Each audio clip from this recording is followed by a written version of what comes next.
आज हम किसी नारे से शुरुआत नहीं कर रहे। आज हम किसी वादे की तारीफ करने भी नहीं आए हैं।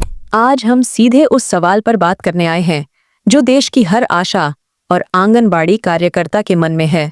और वह सवाल है कि जब काम रोज होता है, जिम्मेदारी लगातार होती है, तो फिर वेतन समय पर क्यों नहीं मिलता?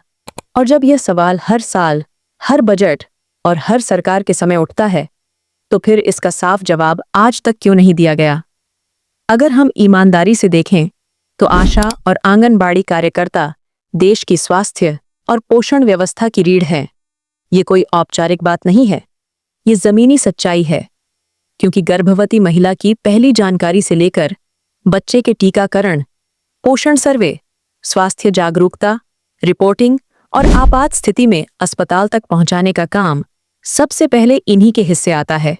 और यह काम किसी एक दिन का नहीं, बल्कि हर दिन का है।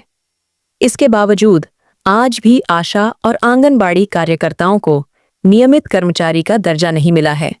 और यही वह बुनियादी वजह है जहां से वेतन की समस्या शुरू होती है। क्योंकि जब किसी को कर्मचारी नहीं माना जाता, तो उसके भुगतान को भी प्राथमिकता नहीं मिलती। और यही कारण है कि आज भी इनका भुगतान वेतन नहीं, बल्कि मानदेय कहलाता है। मानदेय का मतलब होता है कि हर काम की अलग गिनती होगी, अलग एंट्री होगी, अलग सत्यापन होगा और अलग भुगतान प्रक्रिया होगी।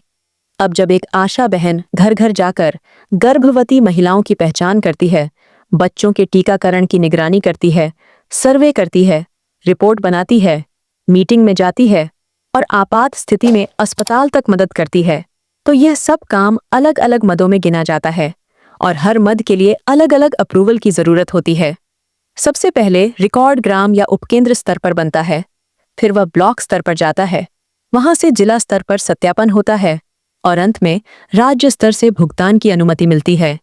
इस पूरी प्रक्रिया में अगर किसी भी स्तर पर देरी हो जाए, चाहे वह डेटा एंट्री में तकनीकी समस्या हो, नेटवर्क न मिलना हो, फाइल का समय पर आगे न बढ़ना हो, बजट का देर से जारी होना हो या अप्रूवल की प्राथमिकता न बन पाना हो, तो उसका सीधा असर आशा और आंगनबाड़ी के भुगतान पर पड़ता है।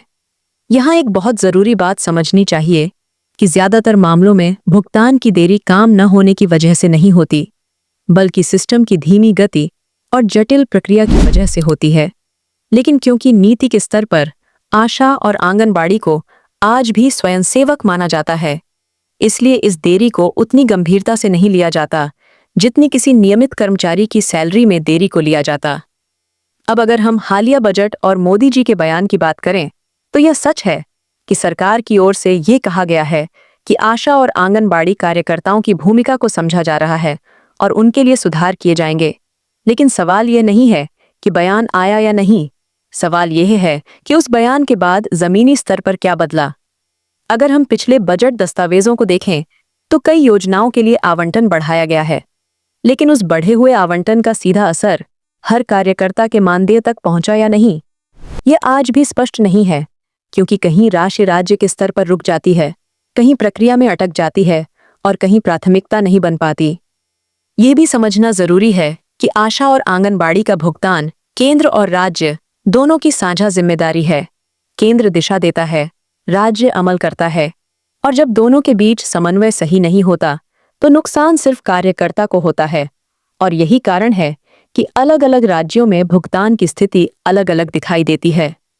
अब यहाँ मैं आपसे सीधी बात करना चाहती हूँ।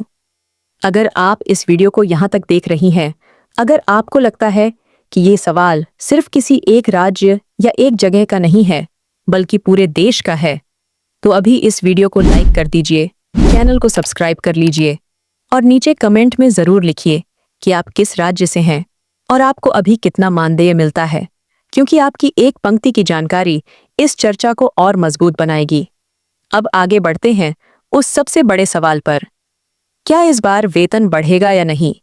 सच्चाई यह है कि अभी तक कोई ऐसा लिखित आदेश, अधिसूचना या गजट नोटिफिकेशन सामने नहीं आया है जो यह साफ कहे कि पूरे देश में आशा और आंगनबाड़ी कार्यकर्ताओं का मानदेय एक तय राशि तक बढ़ा दिया गया है। इसलिए यह कहना कि हर महीने इतनी निश्चित रकम मिलने लगेगी, अभी तथ्यात्मक रूप से सही नहीं होगा।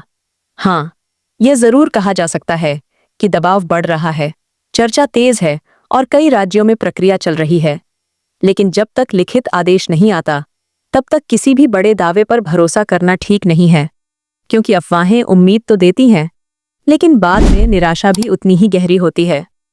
इस पूरे विषय में एक और सच्चाई यह भी है कि जब तक आशा और आंगनबाड़ी को नियमित कर्मचारी का दर्जा नहीं मिलेगा, तब तक वेतन की समस्या पूरी तरह खत्म नहीं होगी, क्योंकि कर्मचारी होने का मतलब होता है तय सैलरी, तय तारीख और देरी होने पर जवाबदेही। और आज इस पूरी व्यवस्था में जवाबदेही की सबसे ज्यादा कमी है। इसलिए आज का यह वीडियो किसी सरकार, किसी पार्टी या किसी व्यक्ति के समर्थन या विरोध में नहीं है। यह सिर्फ उस सच्चाई को समझने और समझाने की कोशिश है जो हर आशा और आंगनबाड़ी कार्यकर्ता रोज जीती है, ताकि आप अफवाह और तथ्य के बीच फर्क कर सकें और सही सवाल सही जगह पूछ सकें। और अंत में यही कहना है कि आशा और आंगनबाड़ी का वेतन सिर्फ एक राशि नहीं है, यह सम्मान, भरोसे और भविष्य की सुरक्षा का सवाल है। और जब तक इस सवाल पर लगातार शांत और तथ्य के साथ बात नहीं होगी, तब तक बदलाव धीरे आएगा। इसलिए इस वीडियो को यहीं खत्म मत होने दीजिए। इसे साझा कीजिए, अपनी बात लिखिए और इस आवाज को मजबूत बनाइए, क्योंकि जब सवाल जिंदा रहते हैं, तभी जवाब आने की उम्मीद रहती है।